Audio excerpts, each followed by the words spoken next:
가르멜의 산길. 독자에게 인간은 누구나 아름다운 것을 사랑한다. 그러나 영의 인간은 영의 아름다운 것을, 육의 인간은 육의 아름다운 것을 사랑한다. 굳이 성 토마스 대 아퀴노의 이 말씀을 빌리지 않더라도 아름다운 것을 사랑함은 우리의 본 마음, 이 마음 때문에 우리는 아름다운 것을 찾아 쉴 겨를이 없다. 무릇 사랑이란 어느 객체가 아름답고 좋기에 하는 것, 그 아름다운 것이란 저 고사니 벗삼은 솔, 대, 물, 돌, 달과 같이 자연일 수 있고 황진이의 어른님이나 이도령의 춘향과 같이 인간일 수도 있습니다. 그런가 하면 엘 그레코의 그림이나 미켈란젤로의 조각처럼 인간이 만들어낸 예술품, 아니면 차원을 높여서 볼 때 영계의 그 무엇일 수도 있습니다. 정되면 모두 일색이라는 말대로 예로부터 어떤 사람들은 아름다운 객체가 따로 있는 게 아니라 아름답게 보아주는 주관이 있을 따름이라고 하나, 고려의 청자와 이조의 백자가 곱게 보아주는 사람이 있어야만 아름답겠습니까? 두메의 구석 외진 땅에 혼자 피는 이름 모를 꽃을 보는 이 없다 하여 미울 수가 없고, 석굴암의 관음보살과 석갈의 여상들은 아는 이 없어도 가치로울 것입니다. 따라서 아름다운 객체가 주관의 밖에 엄연히 있음을 부정할 수 없습니다. 다만 한 가지 여기서 구별하고 싶은 것은 이른바 아름다운 것, 그리고 아름다운 자체입니다. 아름다운 것은 자연과 초자연에 걸쳐 너무나 많습니다만 모두가 아름다움을 가지고 있을 뿐이지 그 어느 것도 아름다움 자체는 아니라는 것입니다. 꽃은 무슨 일로 피면서 쉬이 지고 푸른 어이하여 푸르는 듯 누르나니 라 했듯이 무엇이나 다 정한 때가 있고 하늘 아래서 벌어지는 무슨 일이나 다 때가 있는 법. 하느님께서는 모든 것이 제때에 알맞게 맞아 들어가도록 만드신 이상 때가 가고 철이 지나면 제 아무리 아름다운 것이라도 시간과 함께 사라지고 마는 까닭입니다. 그래서인지 전도서는 이어서 하느님께서는 사람에게 역사의 수수께끼를 풀고 싶은 마음을 주셨다고 하셨습니다. 영원성, 플라톤만큼 이를 깊이 생각한 사람도 드물 것입니다. 그는 향연에서 인생에 무슨 가치가 있다면 그것은 절대미의 관조 때문이다 라고 하였습니다.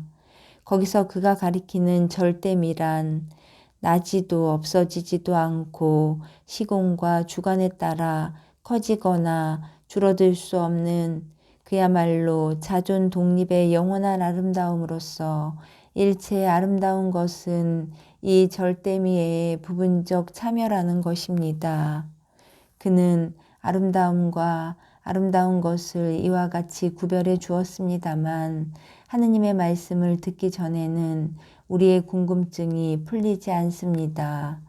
당신은 지혜서 13장에 다음과 같이 말씀하셨습니다.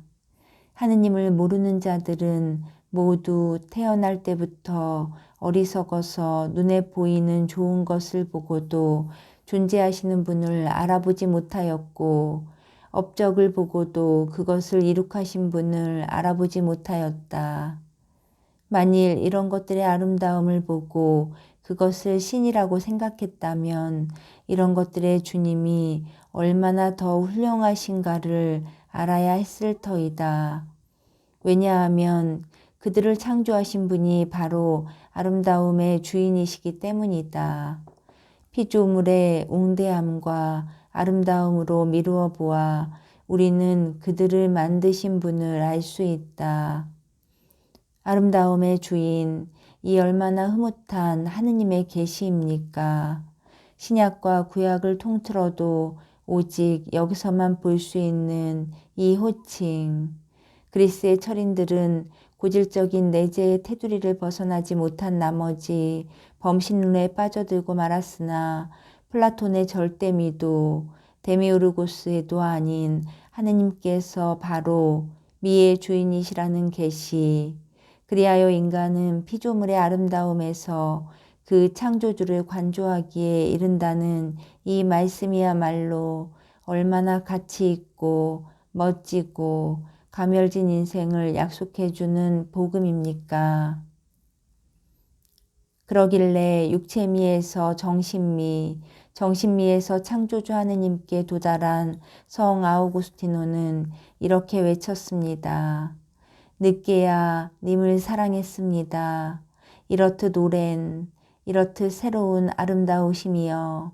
늦게야 당신을 사랑했습니다.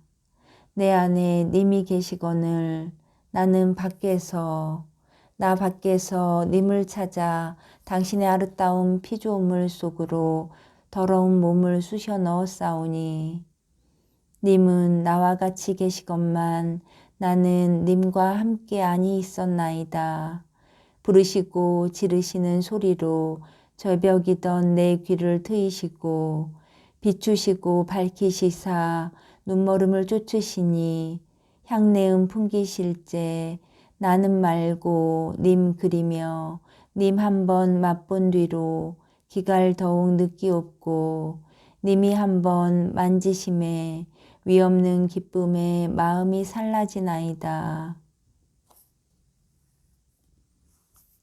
창조주를 아름다움이 아닌 아름다우심으로 느끼고 외친 그는 피조물을 들어서 다음과 같이 여쭙습니다. 주여, 당신이 만들어내신 것이오니 그것들이 아름답기는 님이 아름다우신 때문, 님이 좋으시기에 그것들도 좋아진 것, 님이 있으시기에 그것들도 있는 것이나이다. 하오나 제 아무리 아름답고 좋고 존재하는 것이기로 만드신 당신께 비기면 아름다운 것, 좋은 것, 존재하는 것이 아닌 것, 결국 모든 것은 당신이 하심으로써 아름다운 것이요. 그 모든 것을 하신 당신이야말로 이루다 말할 수 없이 아름다우시나이다. 더구나 시편 풀이에서 그리스도의 아름다우심을 읊조린 대목은 놀랄 수밖에 없습니다. 깨닫는 사람에게는 말씀이 사람이 되시어 우리와 함께 사셨다가 장엄한 아름다움이다. 그러므로 이미 믿음을 가진 우리에게는 어느 모로 보나 아름다우신 신랑이시다.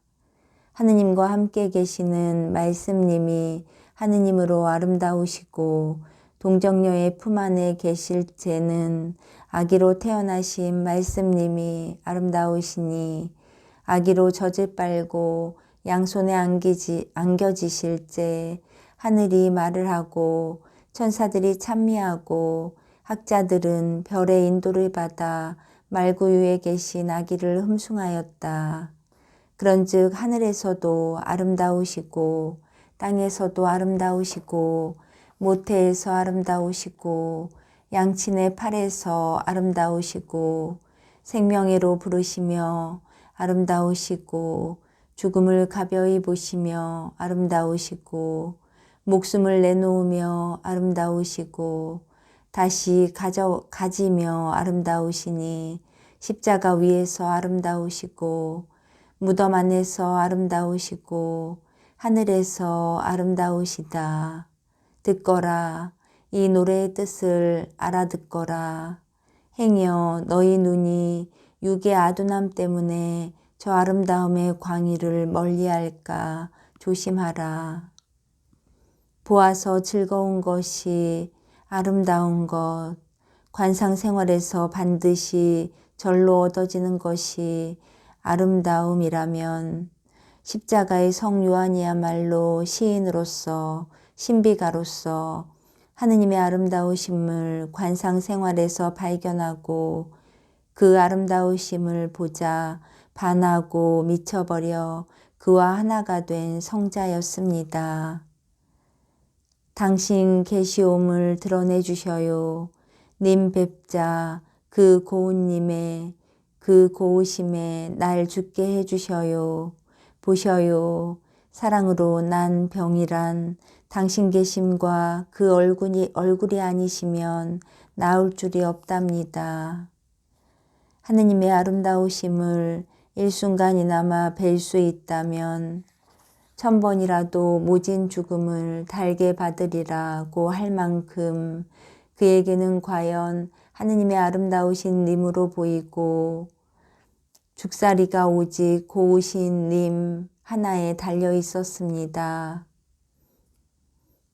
기울게 대 니건이나 족박귀 없거니나 비록 이 세간 판탄할 망정 고운님 괴기옷 괴면 그를 믿고 살리라 했거는 하물며 고우신 하느님을 위해서 모짐 죽음 1000번이 어찌 달갑지 않겠습니까?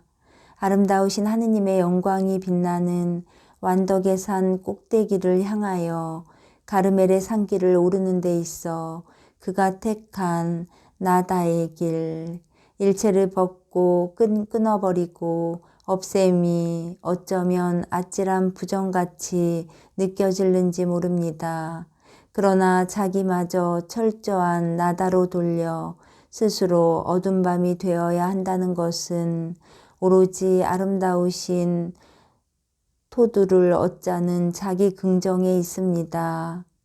플라톤 학파는 아름다움이 사랑을 낳는다 말했거니와 아름다움으로 사랑을 찾던 우리의 신비가는 아름다우신 토두와 하나가 되고자 고우신 님이 아닌 나를 포함한 모든 것을 끊고 십자가를 짊어지다가 마침내는 갈바리오의 죽음을 치러야 했습니다. 결국 그의 죽게 해주셔요. 아니 죽어져 죽겠노라도 죽음을 위한 죽음이 아닌 오직 아름다움을 위한 죽음이었으니 절대 미 앞에 스스로 어둠 밤으로 겸손할 수 있는 마음이라야 영혼의 노래를 거쳐 사랑의 산 불꽃 속에서 아름다움으로 변신할 수 있기 때문입니다. 하느님의 속성 중에 아름다우심처럼 까맣게 잊혀진 속성도 아마 없으리라고 한 폴레 기에렌스의 말이 옳다면 교회가 우리에게 성학자로 내세우는 신비가를 따라 우리도 피조물의 크고 아름다움에서 유추를 통하여 그 창조주를 관상하기에 이르는 것이 가장 보람된 인간 완성의 길일 것입니다. 마음 한번 님에게 부딪고 나면은 님 아닌 무엇으로 후련할 수 없어라. 그 아름다우심 홀로 믿음으로 보이느니 요행이 얻어지는 그 무엇을 맛보느니라. 가르멜의 산길.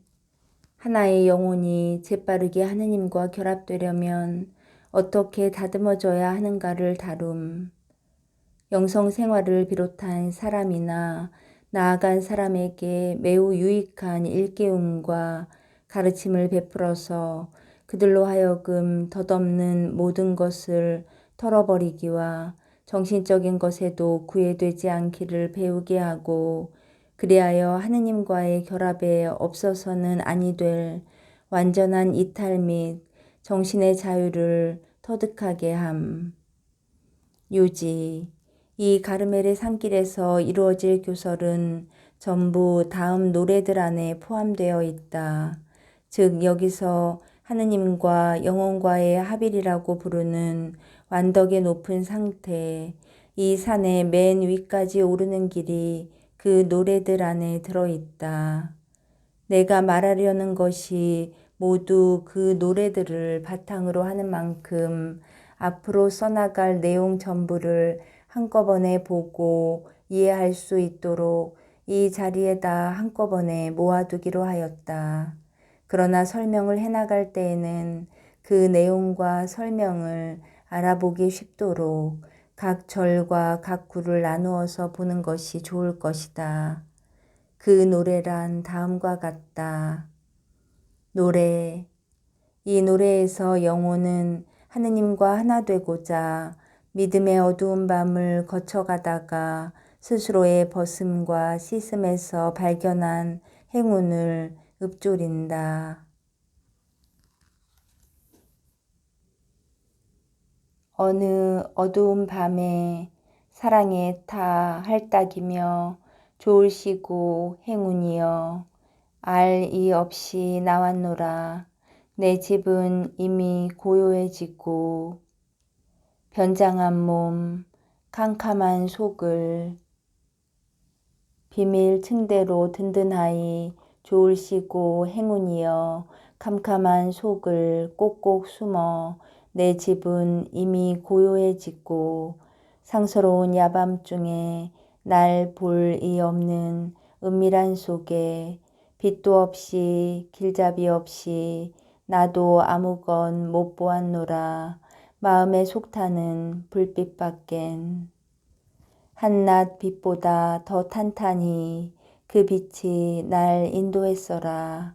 내 가장 아는 그분께서 날 기다리시는 그곳으로 아무도 보이지 않는 그쪽으로 아 밤이여 길잡이여 새벽도곤 한결 좋은 아 밤이여 괴많은 이와 괜받는 이를 님과 한몸 되어버린 괴이는 이를 한데 아우른 아하 밤이여 꽃스런 내 가슴 오로지 님 위에 지켜온 그 안에 거기 당신이 잠드셨을 때 나는 당신을 고여드리고 잣나무도 부채런 듯 바람을 일고 바람은 성 머리에서 불어오고 나는 님의 머리채 흩어드릴제 고요한 당신의 손으로 자리게 내 목을 안아주시니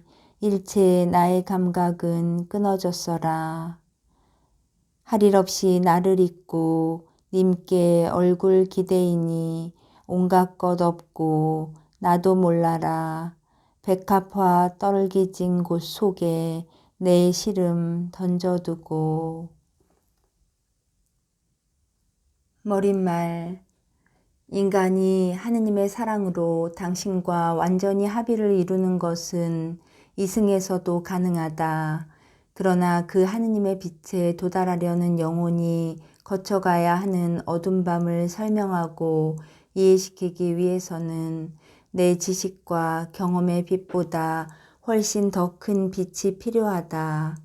이 완덕의 높은 경지에 도달할 수 있기까지 축복받은 영혼들이 의례 치르게 마련인 영적 혹은 지상적 그 어둠과 고생이 어찌나 많고 짙은지 인간의 지식으로는 알아들을 수 없고 경험이 있다 해도 어떻다 말할 수 없기 때문이다. 그 모두를 겪고 치른 사람만이 그에 대한 느낌을 가지기는 하나 어떻다 말하지는 못하기 때문이다. 그러므로 이 어둠 밤을 들어 무엇을 말하려는 나 역시 나의 경험이나 지식에 기대를 걸지 아니할 생각이다. 어느 것도 나에게는 모자라고 또 스스로 속을 수 있기 때문이다.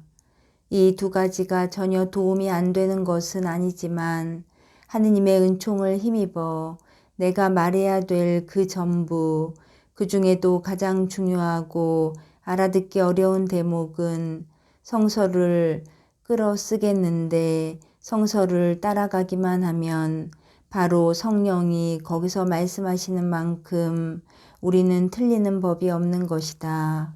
혹시 내가 성서에 있는 말씀을 잘못 알아듣거나 성서를 인용치 않더라도 잘못 말을 하거나 해서 무슨 과오를 범하게 된다면 그것은 자모이신 성교의 바른 뜻이나 그 교리를 어기고 싶은 마음에서 그러는 것이 절대로 아니다.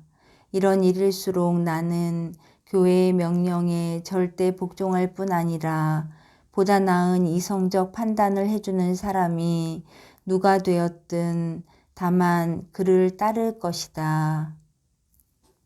내가 붓을 들게 된 동기는 이렇듯 어려운 문제를 다룰 만한 능력이 내게 있어서가 아니다.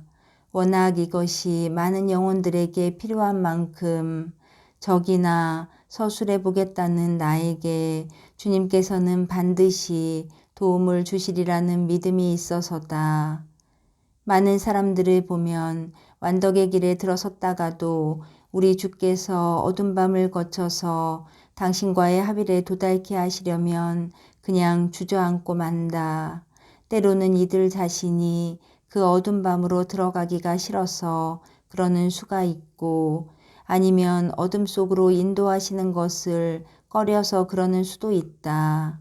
그런가 하면 자기 자신을 모르거나 산마루까지 이끌어줄 마땅하고 깨친 길잡이가 없어서 그럴 수도 있다.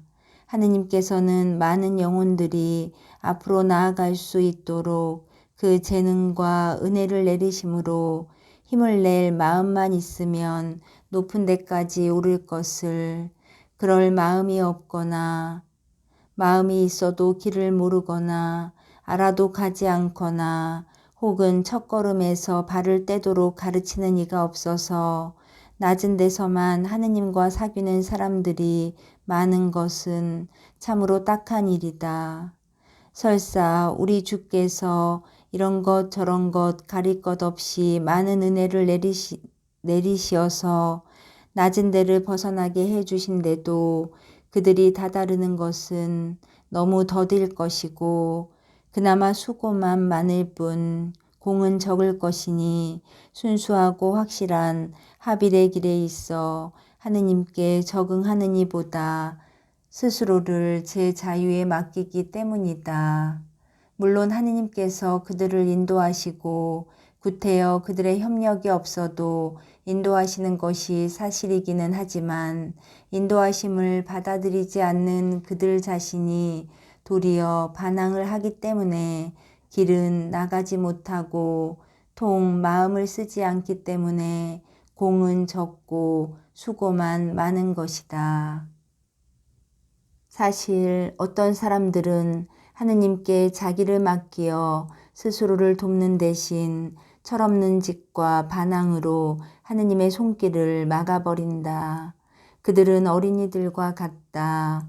어린이들을 어머니가 부담고 가려 할 때 발버둥을 치며 울어대면서 제 발로 제가 가겠다고 억지를 쓴다.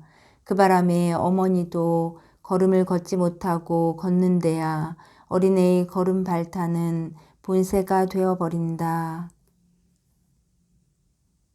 그러므로 영성생활을 비롯한 사람이거나 나아간 사람이거나 하느님께서 그들을 더 앞으로 이끌어 주시려고 할 때 이끄시는 대로 가만히 있기를 배우는 것. 다시 말하면 주님께서 하시는 일을 깨닫거나 적어도 가만히 있을 줄이나 알기 위해서 그에 대한 깨우침과 가르침을 당신의 도우심으로 펴놓고자 한다. 아닌 게 아니라 어떤 고해 신부나 영성 지도자들은 이 길에 있어 빛과 경험이 전혀 없는 탓으로 길 가는 사람에게 도움이 되기는커녕 도리어 장애와 해를 끼치기가 일수다. 이들은 바벨탑을 쌓아 올리던 사람들과 같다. 그들은 말이 서로 통하지 않기 때문에 좋은 재료를 가지고도 엉뚱한 데다 써서 아무것도 이루지 못하였다. 그와 같이 영혼이 자기 자신의 상태를 알지 못하거나 자기를 이해해주는 아무도 발견치 못한다는 것은 여간 답답하고 어려운 일이 아니다. 하느님께서 한 영혼을 캄캄한 관상 또는 메마른 마음의 드높은 길로 이끄시는 때가 그러한데 그런 때 영혼은 이제 나는 그만이다 하는 생각을 가지게 된다. 암흑과 혼란과 우민과 시련에 찌든 영혼이 혹시 누구를 만나게 되면 그는 저 욥을 위로하던 벗들처럼 이건 우울증이나 비관 아니면 기분의 소치라는 둥, 남 모르는 무슨 죄가 있길래 하느님께서 버리신 것이라는 둥, 이렇게 말하여서 이 영혼이 고생을 당하는 것은 과거가 나빴기 때문이라고 아주 단정해 버린다. 그런가 하면 또 어떤 이들은 하느님께 대한 일에 그처럼 맛도 위로도 못 느끼니 차라리 진보를 단념하라고 말해서 가엾은 영혼에게 고민을 갑절 늘려주기도 한다. 왜냐하면 이 영혼에게 가장 쓰라린 고뇌는 자기 비참의 인식이니 말이다. 앞으로 말해갈 관상의 그 밤에서 하느님께서는 인식의 빛을 주시는데 그로 말미암아 영혼은 자기가 죄와 악이 가득 찬 존재라는 것을 대낮같이 느끼게 된다.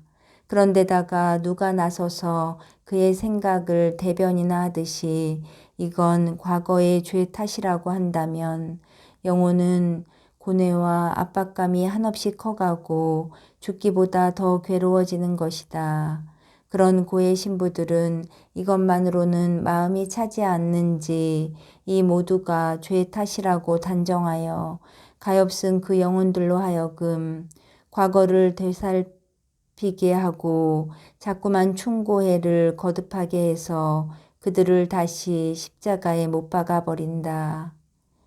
이들은 때가 그럴 때가 아님을 모르고 하느님께서 원하실 때까지 기다리라면서 그들을 위로하며 격려해야 할 것을 오히려 당신이 그들을 붙들고 씻어주시는 때인 줄을 모르는 것이다.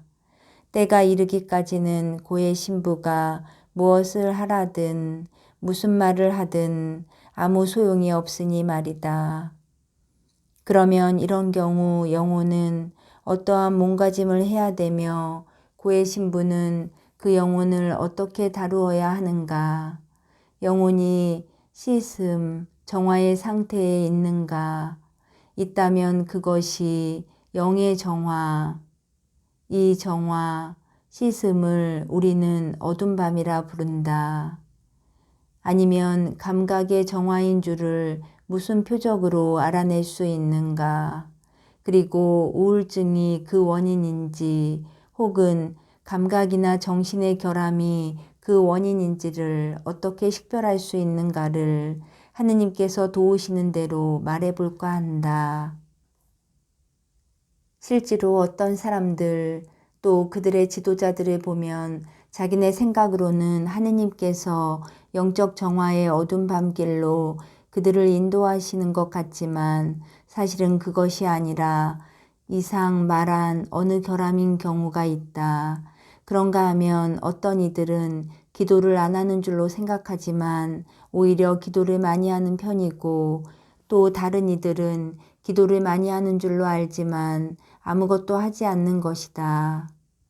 어떤 이들은 안타깝게도 고생을 실컷 하여 지쳐 빠지면서도 오히려 뒷걸음질을 치고 한껏 나아간다는 것이 그 결과는 제자리 걸음, 아니 그보다는 해설을 놓을 때 따름이다. 해사를 놓을 따름이다. 그런가 하면 또 어떤 이들은 고요히 쉬면서도 많이 나아가기도 한다. 한편 앞으로 나아가라고 하느님께서 내리시는 같은 은혜가 되려 지장이 되어서 나아가지 못하는 사람들도 있다.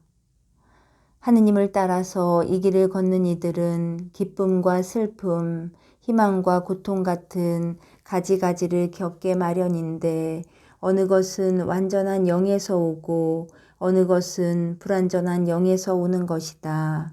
이 모든 점에 대하여 우리는 하느님의 도우심을 믿으면서 무엇을 말하고자 하는데 누구든 이것을 읽고 나서 자기가 걷는 길을 약간이나마 알고 또 이 산의 절정에까지 도달하고 싶다면 가야 할 길을 알라는 것이다.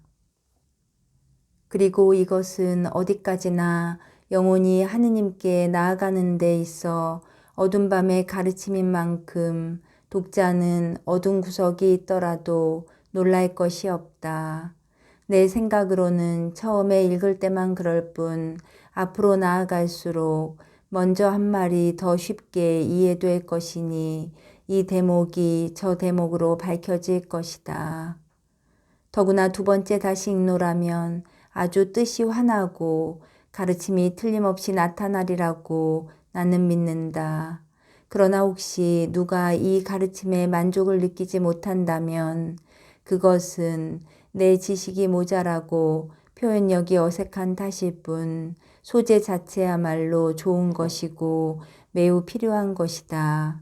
한편 또 생각하면 제 아무리 이보다 완전 무결한 서술을 한다 치더라도 그 덕을 볼 사람은 불과 얼마 안 될 것이니 여기서 다루는 일들은 단맛과 재미를 보면서 하느님께 나아가는 영성의 사람들을 위해 보통 도학적인 것이나 풍미로운 무엇이 아니라 발가벗은 영으로 나아갈 마음이 있는 그 누구에게나 있어야 할 튼튼하고 알찬 가르침이기 때문이다. 그뿐 아니라 처음부터 나의 뜻은 모든 사람을 상대로 하지 않고 가르멜 수도회의 초기 계율을 지키는 남녀 수도자들을 상대로 하였으니 이들이 내게 이것을 청하였고 이들이야말로 이 산의 오솔길로 하느님의 부르심을 받은 이들이요 이미 이승에 덧없는 모든 것을 벗어버린 이들이니 영의 벗음의 묘리를 더 깊이 깨칠 것이다.